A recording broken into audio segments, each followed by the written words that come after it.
In our headlines on this Tuesday, May 12th, here in South Korea, US President Donald Trump says the month-long ceasefire between Washington and Tehran is on, quote, massive life support, as he reaffirms his displeasure with Iran's response to his peace proposal, while Iran's top negotiator claims Tehran is prepared for all possible contingencies. Meanwhile, Defense Minister An Gyubek and his U.S. counterpart Pete Hegseth meet in Washington, D.C. back on Monday to discuss alliance modernization and regional security cooperation. And while the South Korean economy shows signs of a semiconductor-led rebound, analysts at state-run think tanks warn external risk factors, including tensions in the Middle East, remain as tangible variables. US President Donald Trump has reiterated his displeasure with Iran's response to his most recent peace proposal, while Tehran's top negotiator claims that Iran is prepared for all possible contingencies, including any act of US aggression. Our Kim Bo-kyung has the latest. U.S. President Donald Trump has described the month-long ceasefire between the U.S. and Iran as being unbelievably weak and on massive life support. Trump made comments in response to questions from reporters in the Oval Office on Monday. He also referred to a peace proposal from Iran as totally unacceptable and a piece of garbage. After reading that piece of garbage they sent us, I didn't even finish reading it. They said, I'm not going to waste my time reading it. I would say it's one of the weakest right now. It's on life support. They understand. Underlining that Tehran cannot have a nuclear weapon, he claimed that Iran had agreed to hand over its highly enriched uranium to the United States and that the U.S. was one of the only countries that could remove it, but later changed its position. So we talked about it, and they said, you'll have to take it out because we don't have the capability of doing it. We were going to go with them, but they changed their mind because they didn't put it in the paper. Earlier on the same day, the U.S. president told Fox News that he was considering resuming the suspended Project Freedom operation. The news outlet reported Trump as saying that guiding U.S. military ships in the Strait of Hormuz would be a small part of a larger military operation, though he had not made a final decision yet. In response to pressure from Trump, Iran said he had completed preparations for all possible countermeasures. Mohammad Bahir Ghalibaf, who led the Iranian delegation in the ceasefire negotiations, wrote on X on Monday night that Iran's armed forces are fully prepared to respond decisively to any aggression, and that Iran is fully prepared for every option and that the response would be surprising. Kim Bo-kyung, Arirang News. South Korea will attend a virtual defense ministers meeting hosted by the UK and France on this Tuesday, aimed at restoring freedom of navigation in the Strait of Hormuz. Now, Tuesday's meeting follows a series of similar sessions with a France-hosted video conference of military leaders back in March. There appears to be global interest with regard to South Korea's current stance, as this particular meeting follows the recent confirmation of an external strike on a cargo carrier operated by South Korea in the Strait of Hormuz. The Defense Ministry here has said that it will explore realistic options to contribute to the international initiative for freedom of navigation in the critical waterway. Meanwhile, debris resulting from the external strike on the cargo carrier operated by South Korea in the Strait of Hormuz will soon arrive here in Seoul for in-depth analysis. Speaking to Yonhap News Agency on this Tuesday, Foreign Minister Cho Hyun claimed relevant authorities, including Defense Ministry officials, will examine the recovered fragments of the HMM Namu. Initial investigation into the cause of the explosion and fire on the container ship confirmed a strike by two unidentified airborne objects. Now, Minister Cho refrained from speculation about the source of the strike, asserting that it has yet to be confirmed. In Washington, D.C. earlier on Monday, South Korea's top defense official and his U.S. counterpart reaffirmed their commitment to stability on the Korean peninsula and more. Our Lee Seung-jae covers these latest security talks. South Korean Defense Minister An Kyu-baek met U.S. Defense Secretary Pete Hegseth in Washington on Monday as the allies coordinated on major security issues, including wartime operational control transfer, alliance modernization, and tensions in the Strait of Hormuz. The Pentagon meeting marked the first defense ministers' talks between the two countries in more than 6 months. During opening remarks, Hegseth stressed the importance of allied unity and burden sharing, referencing the recent U.S. military operation against Iran. The strength of our alliance is critical, and we look to our partners to stand shoulder to shoulder with us. He also praised South Korea's pledge to increase defense spending and take on a larger role in defending the Korean peninsula. An voiced support for the Trump administration's peace through strength policy and said Seoul is also boosting defense spending and military capabilities to strengthen South Korea-led defense on the peninsula. In line with this, we are also making every effort to secure core national defense capabilities through measures such as increasing defense spending so that we can realize the defense of the Korean peninsula led by us. In a joint statement, both sides said that they discussed security on the Korean peninsula and agreed to strengthen cooperation on key alliance issues, including the transfer of wartime operational control and alliance modernization. However, differences remain over the timeline for the transfer of wartime operational control. U.S. Forces Korea Commander General Xavier Brunson recently suggested early 2029 as a possible target date, while the Lee Jae-myung administration is reportedly aiming for completion before the end of its term in 2028. Other sensitive issues believed to have been discussed include cooperation on nuclear-powered submarines, North Korea-related intelligence sharing, and maritime security in the Strait of Hormuz following the attack on the South Korean cargo ship HMM Namu. 이승재, Arirang News.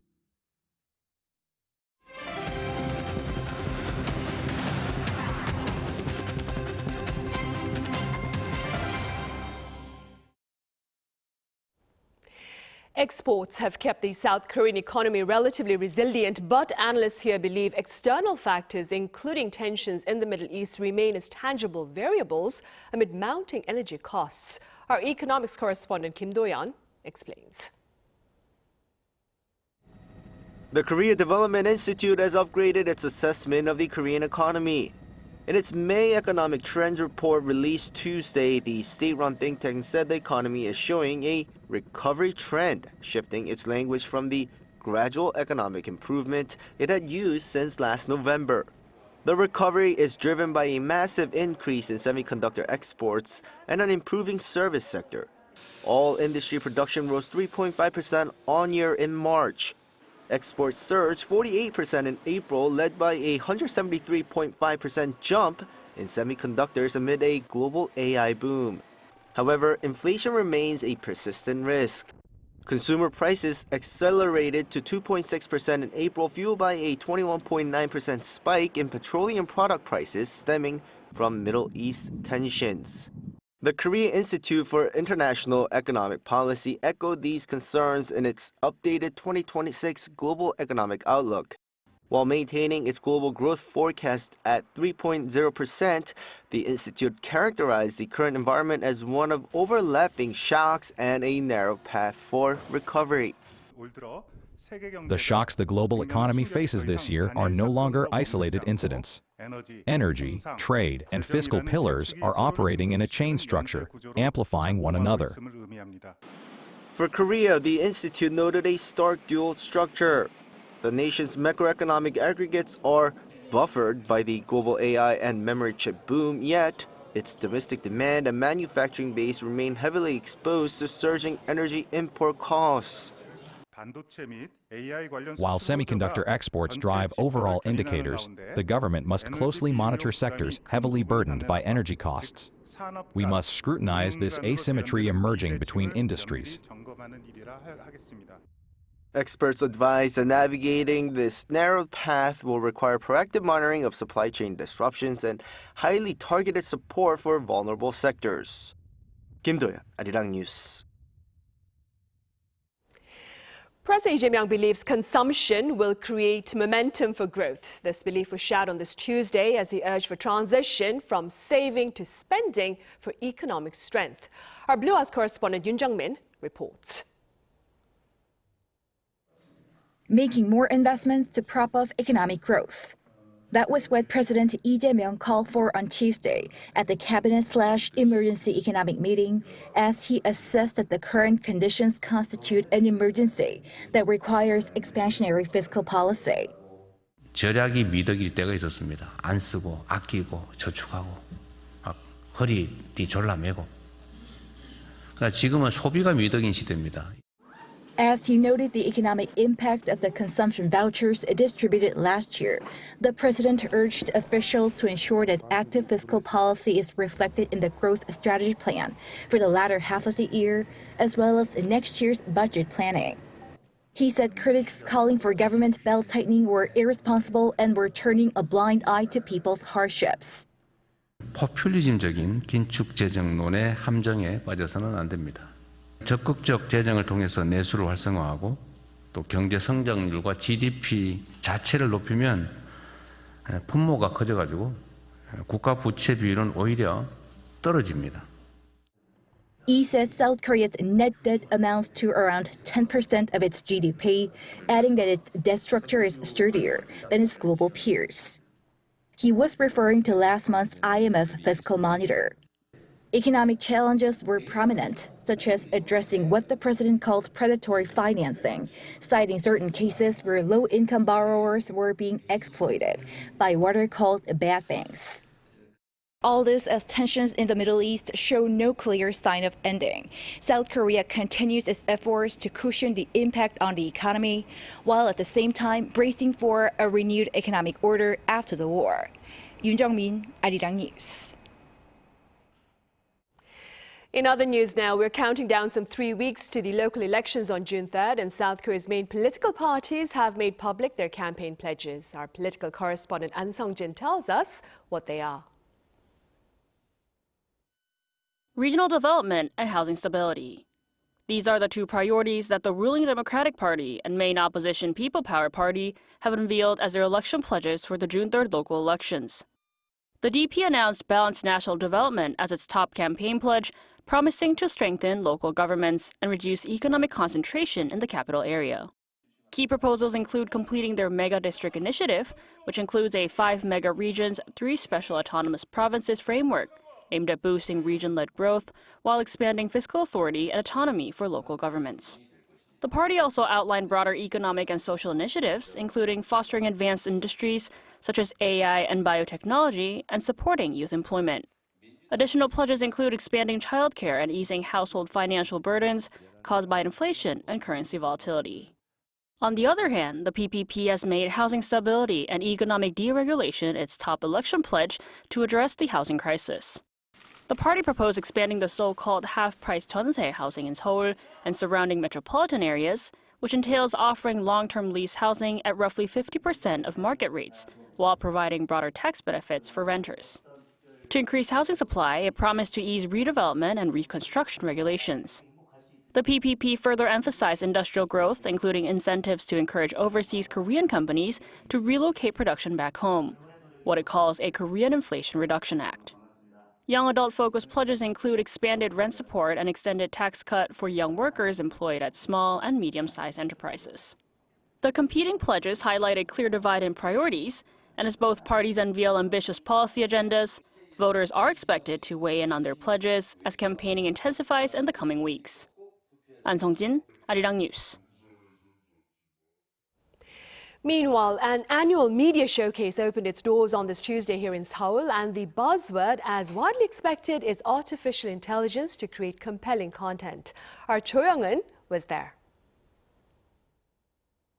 The 34th Korea International Broadcasting, Media, Audio and Lighting Show, or KOBA 2026, opened in Seoul on Tuesday under the theme AI-powered media era, where content connects, creation evolves, and convergence begins.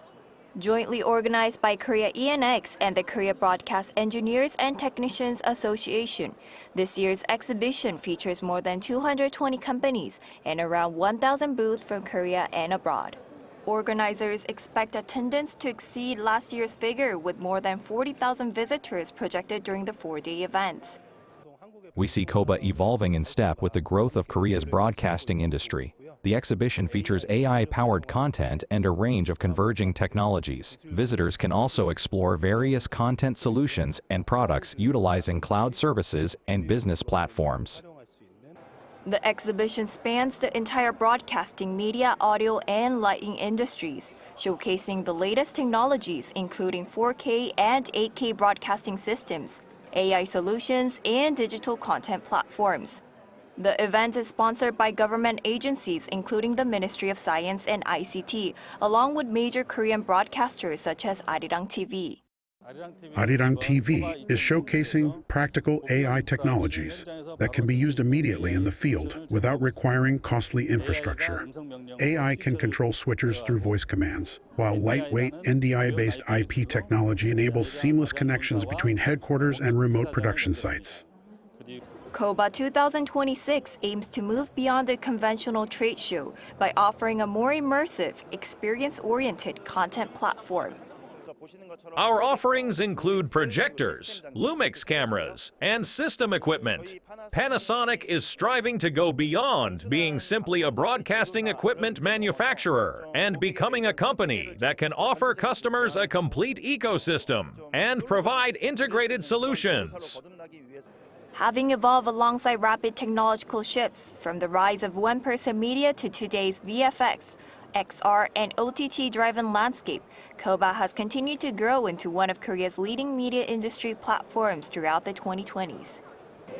The exhibition is attracting industry leaders as a place to showcase the latest broadcasting and media technologies and explore new global business opportunities. KOBA 2026 will continue through Friday. 조영은, Arirang News.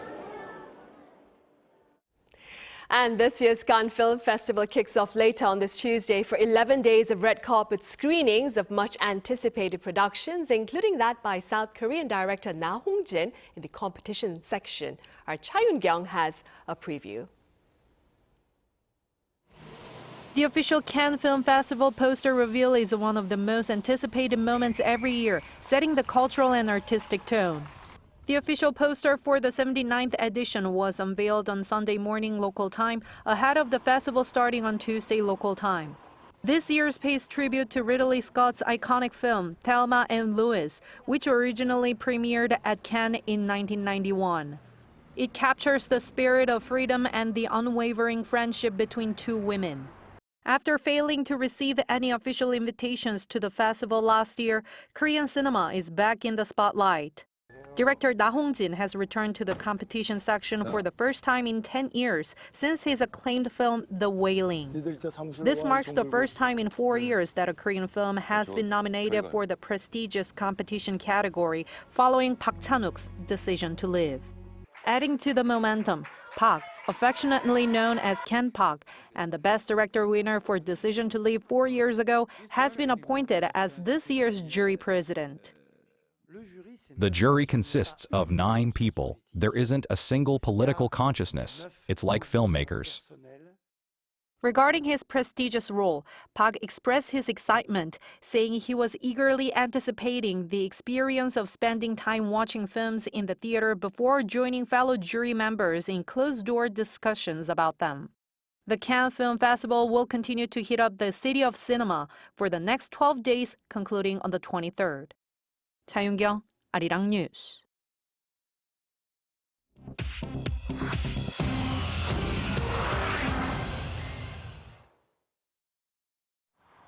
This is The World Now, bringing you everything you need to know from around the globe.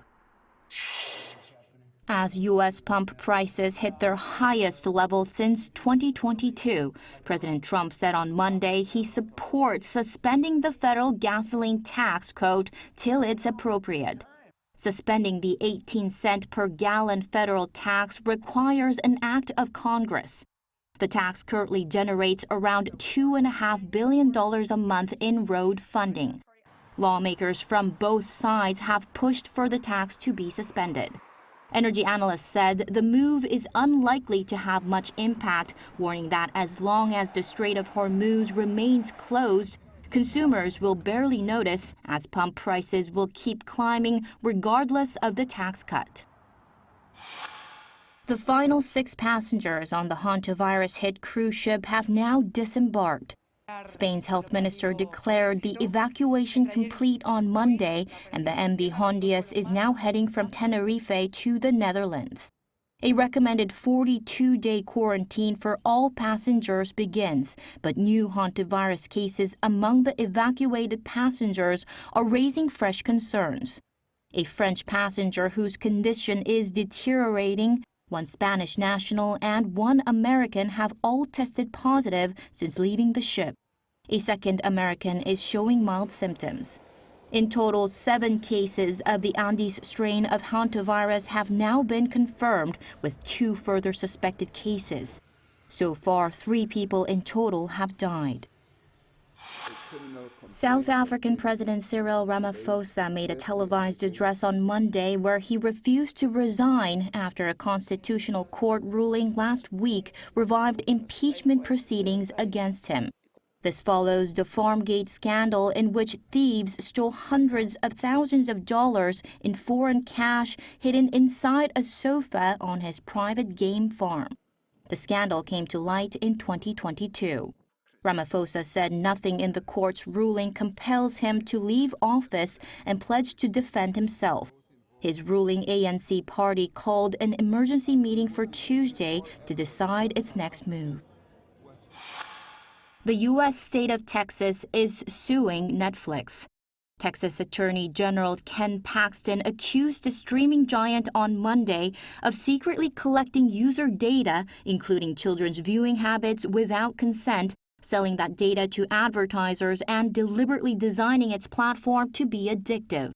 Texas claims Netflix told consumers for years it did not collect or share user data, but was actually tracking and selling viewing habits to data brokers. The lawsuit also targets Netflix's autoplay feature, calling it a deliberate tool to keep users, including children, locked to their screens.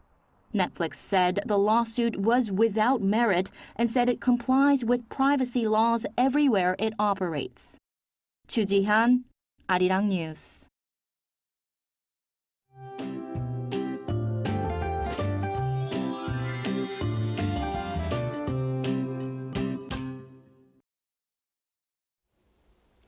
The rain that started yesterday will mostly clear by this afternoon, but parts of Gyeongsang-namdo province and Jeju Island could see showers lingering into the evening.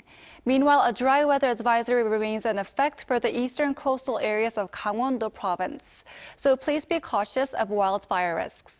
As the rain moves out, an early spell of summer heat will build up. Seoul's daytime high will climb to 29 degrees Celsius on Thursday, and temperatures could reach up to 30 degrees over the weekend. There'll also be big day-to-night temperature swings, so please dress in layers. Tomorrow, clear skies will return. Seoul will start the day at 14 degrees Celsius, Chuncheon at 13 degrees, Busan at 15 degrees. Then by the afternoon, Seoul will get up to 25 degrees. Chuncheon, Daejeon, and Gwangju will all top out at 26 degrees. Looking ahead, about 5 millimeters of rain is expected over the mountainous areas of Gangwon-do province tomorrow. Now here's a look at the weather around the world.